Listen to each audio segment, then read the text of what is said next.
Ассалаумағалейкум құрметті көрермендер. Судағы балықтарды нан қиқымымен тамақтандыру кез келгенімізге ұнайтын қызықты жайт. Отбасымызбен немесе достарымызбен көл жағасына демалысқа шыққанда жүзіп жүрген бір топ ұсақ балықтарды көрсек, оларды тамақтандырғымыз келіп тұрады.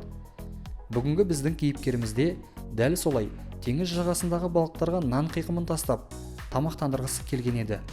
Бірақ балақай судың тұнық болмағандығы себепті қандай балықтарды тамақтандырып жатқанын көре алмаған еді. Ол жай ғана нан қиқымдарын су бетіне тастап, балық суды толқындатқанын қарап тамсанып тұрған болатын. Кенет толқындардың арасынан таң қаларлық су жануарының денесі көрінгенде барлығы аң-таң болды. Баланың су жағасындағы досы алып скат болып шықты. Айта кететін қызық жайт, видеодағы баланың батылдығы еді. Ол скаттан сескенбей, тіпті оған қолында тигізеді.